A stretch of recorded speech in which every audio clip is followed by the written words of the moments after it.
friends, welcome to our channel Learn the Law. Learn the Law YouTube channel के through हम law of contract के बारे में discussion कर रहे हैं और एक तरफ जहां हम लॉ ऑफ कॉन्ट्रैक्ट के बेसिक फंडामेंटल्स को सीख ही रहे हैं, उसके साथ साथ हमने ये एक स्पेशल सीरीज़ स्टार्ट की है फॉर एडवांस लर्नर्स जिसका नाम हमने रखा है कॉम्प्लेक्स कॉन्ट्रैक्ट्स। कॉम्प्लेक्स कॉन्ट्रैक्ट्स का बेसिक इंट्रोडक्शन हमने अपने पहले रिलेटेड वीडियो में आपसे किया था।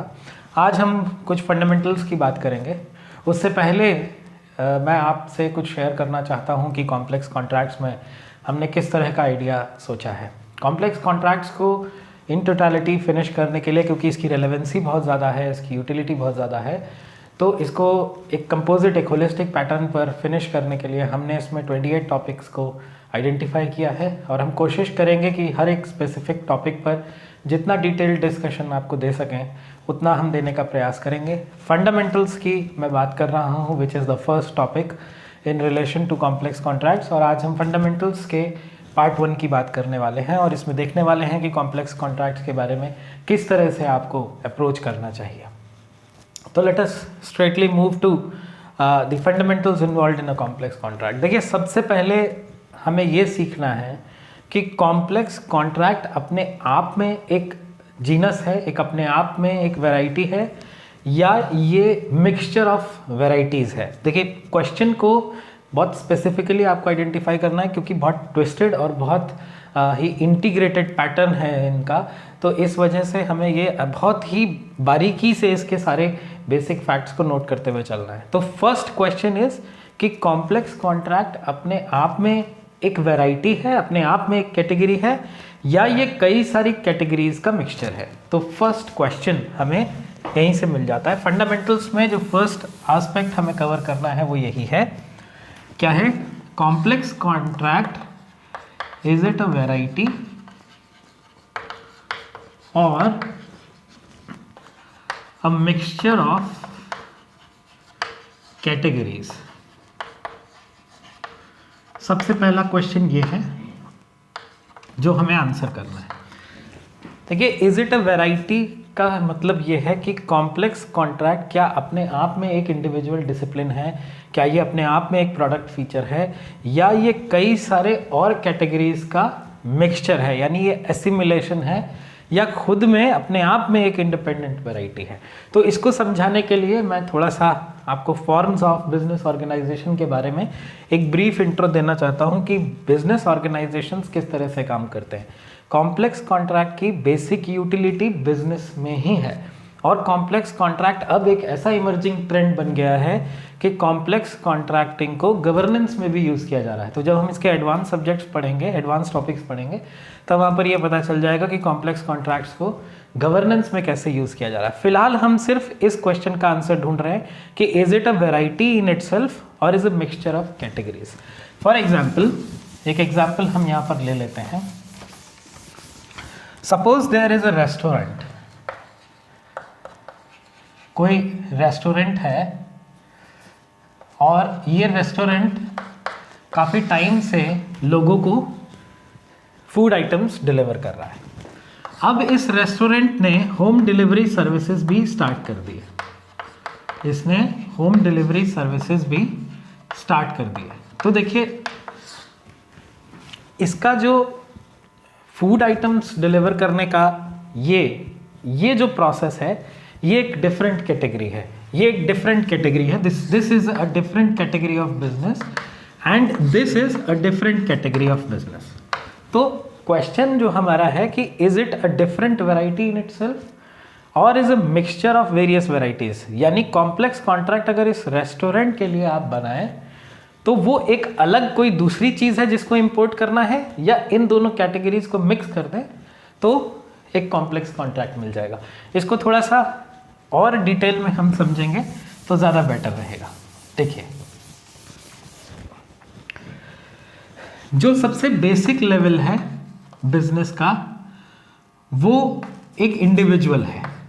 सबसे बेसिक लेवल, यानी कि जब एक इंडिविजुअल खुद ही ओनर भी है, प्रमोटर भी है, he is the only employ, वो सबसे बेसिक लेवल है जिसे हम लेवल 1 का नाम दे देते हैं। इसके ऊपर जब वो बढ़ता है तो he can form a partnership. इसके बाद ये पार्टनरशिप में आ जाता है। This is level 2 of an organised business. इससे भी ऊपर बढ़ता है तो एक प्राइवेट लिमिटेड कंपनी बनाता है, private limited company. This is for example level 3। और ऊपर बढ़ता है तो एक पब्लिक लिमिटेड एंटरप्राइज बनाता है। This is level 4। अब ये मेथड्स ऑफ डूइंग बिजनेस भी हैं और ये एक ग्रोथ इंडिकेटर भी है। अगर आप ध्यान से देखें तो अगर एक इंडिविजुअल अपने बिजनेस को बहुत अच्छी तरह से परस्यू करे तो वो individual, partnership, private limited company और पब्लिक लिमिटेड एंटरप्राइज के चैनल्स को क्रॉस करता हुआ अपने बिजनेस को ग्रो करवाने की कोशिश करता है। लेकिन इन सभी फॉर्म्स ऑफ बिजनेस में जो अंडरलाइंग सबसे बड़ा टूल है वो होता है कॉन्ट्रैक्ट। देखिए, कॉन्ट्रैक्ट को बेसिकली आप दो पर्पसेस के लिए यूज कर सकते हैं। कॉन्ट्रैक्ट एक टूल भी है और कॉन्ट्रैक्ट अपने आप में एक इंडिपेंडेंट प्रोसेस भी है। ये एक टूल है तब जब आपको कोई ट्रांजैक्शन करना है। अगर आपको कोई ट्रांजैक्शन करना है तो ये एक टूल भी बनेगा, और एक प्रोसेस भी है अगर आपको बिहेवियर रेगुलेट करना है। अगर पार्टीज का बिहेवियर एक कॉन्ट्रैक्ट के थ्रू रेगुलेट किया जा रहा है तो कॉन्ट्रैक्ट अपने आप में एक प्रोसेस भी है। तो एक टूल भी है, एक प्रोसेस भी है। जब इन दोनों को हम मिक्स करते हैं, इंटीग्रेट करते हैं तो क्या होता है? प्रायोरिटीज की शफलिंग होती है। Priorities get shuffled. क्योंकि आपने क्या किया है, एक कॉन्ट्रैक्ट जो टूल की तरह आप यूज कर रहे थे उसको अब आप अगर प्रोसेस की तरह भी यूज करना चाहते हैं, या एक कॉन्ट्रैक्ट जिसे आप प्रोसेस की तरह यूज कर रहे थे अब उसे टूल की तरह भी यूज करना चाहते हैं, तो आपको इन दोनों के फीचर्स को, फंडामेंटल फीचर्स को इंटीग्रेट यानी मिक्स करना पड़ेगा। और जब आप इंटीग्रेट करेंगे तो प्रायोरिटीज आपकी शफल करेंगी। इन प्रायोरिटीज के शफल को बैलेंस करना ही कॉम्प्लेक्स कॉन्ट्रैक्टिंग कहलाता है। देखिए, इन प्रायोरिटीज को बैलेंस करना, the art of balancing is known as complex contracting.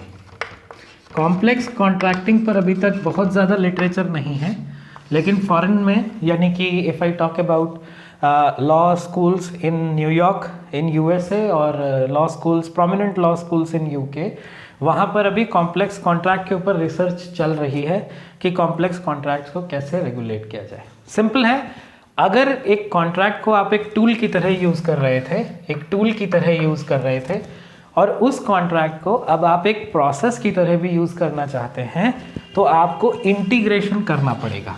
And this integration will shuffle the priorities.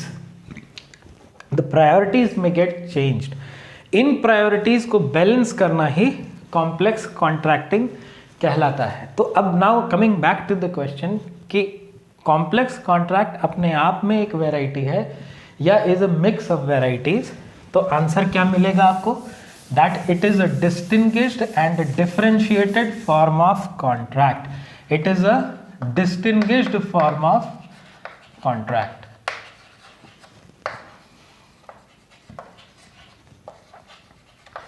अब distinguished form of contract मैं इसको क्यों कह रहा हूं? distinguished form of contract मैं इसको इसलिए कह रहा हूं क्योंकि जो standard form होता है, distinguished form के opposite क्या होगा?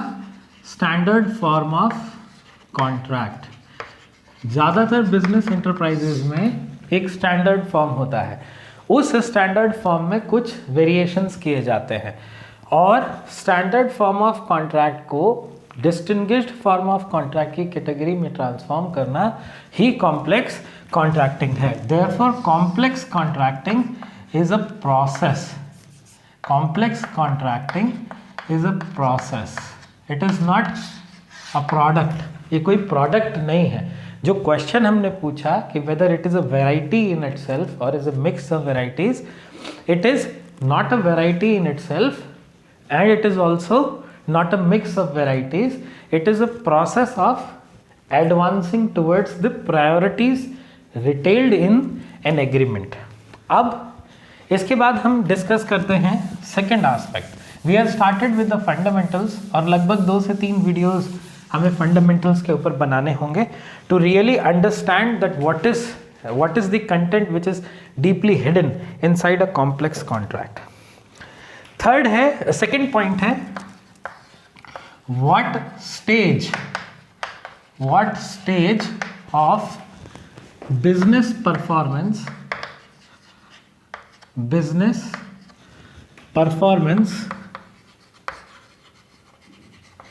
requires complex contracting. दूसरा क्वेश्चन क्या है कि अगर कोई बिजनेस है वो पहले से रन कर रहा है तो उसकी किस स्टेज पर कॉम्प्लेक्स कॉन्ट्रैक्टिंग की ज़रूरत पड़ेगी. देखिए, कोई भी जब ऑर्गेनाइजेशन एक कॉमर्शियल एक्टिविटी को स्टार्ट करता है, कोई भी ऑर्गेनाइजेशन हो, वो ज़्यादातर छोटे स्केल से ही स्टार्ट करेगा.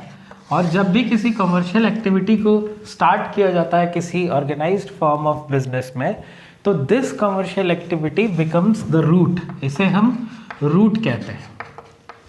The basic ideology, the basic foundation of any enterprise or any company or any individual doing any commercial activity is the root. और अगर हम इसे एक सिंबल दे दें तो ये सिंबल होगा R. Now over a period of time, जब उसका बिजनेस ग्रो करने लगता है, जब उसको ट्रांजैक्शंस में वॉल्यूम आने लगता है, जब वो प्रॉफिट्स जनरेट करने लगता है, एक्सपेंशन जनरेट करने लगता है, उस टाइम पर इस रूट में लेयरिंग होना स्टार्ट हो जाती है. लेयरिंग का मतलब ये कि बिजनेस के एक्सपेंशन की वजह से लेवल्स ऐड होना स्टार्ट कर देते हैं. Levels are added. For example, अगर वो शूज़ बनाता है, if he is a person who is manufacturing shoes, तो वो उसमें कुछ टेक्नोलॉजिकल एडवांसमेंट करने लगेगा, उसकी क्वालिटी ऑफ प्रोडक्शन में इम्प्रूवमेंट्स करने लगेगा, न्यू मशीनरी यूज़ करने लगेगा, एक्वायर करने लगेगा और यूज़ करने लगेगा. तो जो कमर्शियल एक्टिविटी है उसका लेवल ऐड होता जाएगा, बढ़ता चला जाएगा. यानी कि R plus level 1 plus level 2 plus level 3 and so on. This will become the fundamental equation. अब इस इक्वेशन में हमें देखना है कि what stage business performance requires a complex contract. तो इसका आंसर हम कैसे निकालेंगे कि जब जब लेवल चेंज होगा तो बिजनेस के फंडामेंटल फॉर्म को उसके रूट से कनेक्टेड रखने के लिए आपको कॉम्प्लेक्स कॉन्ट्रैक्ट की ज़रूरत होगी. आंसर क्या होगा? To keep the business connected to the root. अगर हम रेस्टोरेंट वाले एग्जाम्पल को फिर से यूज़ करें तो समझ में क्या आएगा. अगर कोई रेस्टोरेंट है और वो फूड आइटम्स को बना करके पब्लिक को दे रहा है, अगर वो ऑनलाइन डिलीवरी भी स्टार्ट कर दे तब भी वो अपने रूट यानी the basic function of making food items उसको बंद नहीं करेगा. What he will be suppose to do is इसी रूट में नए वेंचर यानी नए लेवल को इंटीग्रेट कर दे. तो फिर से उसे एक कॉम्प्लेक्स कॉन्ट्रैक्ट की ज़रूरत पड़ेगी. कॉम्प्लेक्स कॉन्ट्रैक्ट की ज़रूरत पड़ेगी. Now let us move to the other aspect. Fundamentals की बात कर रहे हैं and we will just discuss 5 basic fundamentals. Fourth point number 4, क्या कंसोलिडेशन में ज़रूरत पड़ेगी या डाइवर्सिफिकेशन में ज़रूरत पड़ेगी? ये बड़ा इंटरेस्टिंग क्वेश्चन है कि एक बिजनेस जब उसके कई सारे एक्टिविटीज़ हो जाते हैं तो कॉम्प्लेक्स कॉन्ट्रैक्ट के ज़रिए चीज़ों को कंसोलिडेट करना चाहता है या अपने रूट फ्लो को डाइवर्सिफाई करना चाहता है. एक एग्जाम्पल ले लेते हैं, रेस्टोरेंट वाला ही एग्जाम्पल ले लेते हैं. वो जो रेस्टोरेंट है वो 3 एस्पेक्ट्स कर रहा है, ज़्यादा डिटेल में नहीं जाएंगे वरना कन्फ्यूजन होगा। 3 चीज़ें कर रहा है। पहला है वेलकम सर्विस, यानी जो लोग रेस्टोरेंट में ही डिनर करने आ रहे हैं। दूसरा है ई डिलीवरी, यानी ऑनलाइन बुकिंग ले रहा है through Zomato and various other enterprises. और थर्ड है कि वो पार्टीज़ की बुकिंग ले रहा है। पार्टीज़ के लिए जो फंक्शंस होते हैं, ऐसे लिखते हैं हम, फंक्शंस जो होते हैं उनके लिए बुकिंग्स ले रहा है। तो आप देख रहे हैं कि एक ही रेस्टोरेंट 3 तरह की एक्टिविटीज़ में एंगेज्ड हो गया। अब डाइवर्सिफिकेशन क्या है कि रेस्टोरेंट में होने वाला production will diversified to 3 different branches. Consolidation क्या है, इन तीनों का revenue will be again consolidated. देखिए दोनों प्रोसेस हैं, एक ये डायरेक्शन भी है और एक इनकी कंपोजिट रेवेन्यू भी है। यहाँ पर हम लिख देते हैं रेवेन्यू। जो इनका कंपोजिट रेवेन्यू है वो तो रेस्टोरेंट में ही वापस जाएगा। तो कंसोलिडेशन में ज़रूरी है कॉम्प्लेक्स कॉन्ट्रैक्ट या फिर डाइवर्सिफिकेशन में ज़रूरी है कॉम्प्लेक्स कॉन्ट्रैक्ट। तो आंसर इसका हम कुछ इस तरह से निकालते हैं, जैसा कि मैंने आपको इंट्रोडक्टरी लेक्चर में बताया कि ये एक नीड ओरिएंटेड फॉर्मेट है। तो नीड ओरिएंटेड का मतलब ये हुआ कि अगर आपका नीड कंसोलिडेशन है, अगर आपका रिक्वायरमेंट कंसोलिडेशन है, तो डिफरेंट पैरामीटर्स हैं, डिफरेंट पैरामीटर्स ऑफ कॉन्ट्रैक्टिंग जिनको आपको फॉलो करना पड़ेगा। नंबर 1, अगर आपका ऑब्जेक्टिव डाइवर्सिफिकेशन है तो आपको डिफरेंट पैरामीटर्स की ज़रूरत पड़ेगी। So complex contract in summary, आज हम फंडामेंटल्स का फर्स्ट पार्ट कवर कर रहे हैं और फर्स्ट पार्ट में फंडामेंटल्स के हमें सिर्फ ये सीखना है कि कॉम्प्लेक्स कॉन्ट्रैक्ट एक ऐसी मैकेनिकल प्रोसेस है, एक ऐसी लीगल प्रोसेस है जिसके ज़रिए बिजनेस के डाइवर्सिफिकेशन, उसके एक्सपेंशन और उसके कंसोलिडेशन तीनों को कंट्रोल किया जाता है। देखिए आजकल जो हम लोग डॉक्यूमेंट्स देखते हैं जनरली, जैसे वेबसाइट्स हम यूज़ करते हैं, तो वेबसाइट्स या सॉफ्टवेयर्स जब हम यूज़ करते हैं तो उनमें हमें एंड यूज़र लाइसेंस एग्रीमेंट मिलता है, या वेबसाइट्स जब हम यूज़ करते हैं तो हमें कंपोजिट एग्रीमेंट्स देने पड़ते हैं। जैसे मैंने एग्जांपल्स कई आप देख सकते हैं, ई कॉमर्स की वेबसाइट्स हैं वगैरह वगैरह। डाटा शेयरिंग से रिलेटेड होगा, आपकी प्राइवेसी से रिलेटेड होगा, अकाउंटिंग एंड बैंकिंग इन्फॉर्मेशन से रिलेटेड होगा, प्रोडक्ट की लिस्टिंग और डिलीवरी से रिलेटेड होगा। तो कई सारे branches of the commercial activity they are consolidated in one form.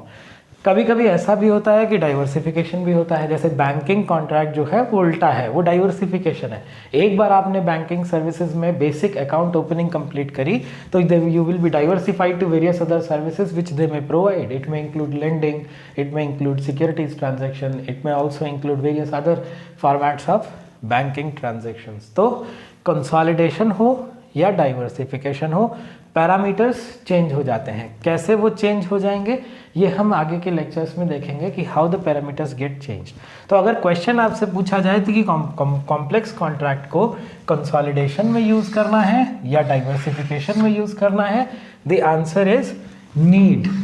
जहाँ पर नीड होगी, जो भी आपकी बेसिक नीड है उस नीड को सेटिस्फाई करने के लिए कॉम्प्लेक्स कॉन्ट्रैक्टिंग की जाती है और उस नीड पर ही वो टारगेटेड होती है। उसका इससे कोई मतलब नहीं है कि उसका रिजल्ट क्या निकल के आ रहा है। नाउ कॉम्प्लेक्स कॉन्ट्रैक्ट में नंबर 5, कॉम्प्लेक्स कॉन्ट्रैक्ट की बेसिक मोस्ट बेसिक यूटिलिटी क्या है? 5 point, this is point number 5, basic utility of complex contract. देखिए कॉम्प्लेक्स कॉन्ट्रैक्ट की बेसिक यूटिलिटी अभी तक जितनी समझ में आई है वो 2 है। पहला कि ये डिफ़ॉल्ट प्रोविजंस बड़े आसानी से बनाता है। डिफ़ॉल्ट प्रोविजंस यानी अगर आपका बहुत डाइवर्सिफाइड बिजनेस है और आपको कुछ डिफ़ॉल्ट रूल्स की ज़रूरत है।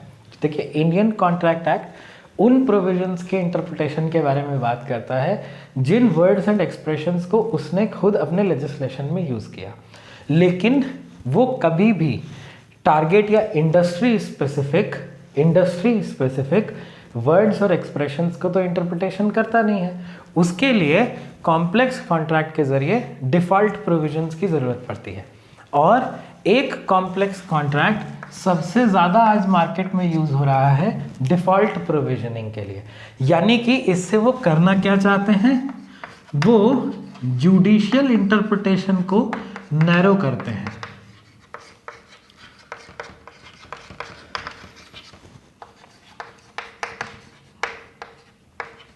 जुडिशियल इंटरप्रिटेशन को नैरो करते हैं, क्योंकि वो डिफ़ॉल्ट प्रोविजंस में पहले से ही अपनी सारी बातें लिख देते हैं, इसलिए जुडिशियल इंटरप्रिटेशन नैरो हो जाता है। और चूंकि judicial interpretation is also subject to the contract, therefore complex contracts के ज़रिए आपका पर्पस सॉल्व हो जाता है। Number 2, they are basically used for integration. Integration इसका एक बहुत इफेक्टिव यूटिलिटी है। इसलिए यूटिलिटी इफेक्टिव है क्योंकि इसका जो नेचर है वो कॉम्प्लेक्स होल्डिंग्स बनाना है।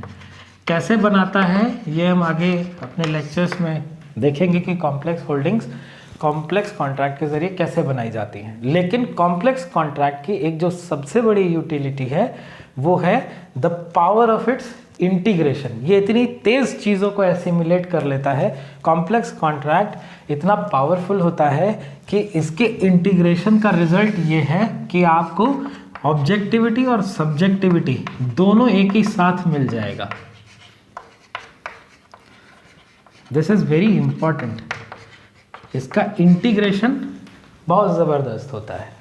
थर्ड पॉइंट, इसमें ऑटोमेशंस का स्कोप होता है। ऑटोमेशंस, थर्ड पॉइंट इज, अगर आपको ऑटोमेशंस करने हैं तो ऑटोमेशंस करने का एक ही रास्ता है, and it is to adopt a complex contracting approach. आपको कॉम्प्लेक्स कॉन्ट्रैक्ट की ज़रूरत पड़ेगी ऑटोमेशंस करने के लिए। ऑटोमेशंस भी क्या है? Automations means provisional interplay. जो आपने कॉन्ट्रैक्ट में या एग्रीमेंट में जो भी क्लॉजेज लिखे हैं उनकी इंटरबाइंडिंग के लिए ऑटोमेशंस किए जाते हैं। फॉर एग्जांपल, जैसे हम एक स्टैंडर्ड टर्म एग्रीमेंट अगर ले लें तो उसमें रिप्रेजेंटेशंस एंड वारंटीज होता है। मज़ेदार बात यह है कि the word representation is not defined by the contract act, but misrepresentation has been defined by the contract act. तो अगर किसी एक स्टैंडर्ड एग्रीमेंट में रिप्रेजेंटेशंस एंड वारंटीज लिखी हुई हैं और इनमें ब्रीच हो जाए तो ऑटोमेशन के ज़रिए तुरंत करेक्टिव प्रोसीजर एक्टिवेट कर दिया जाता है।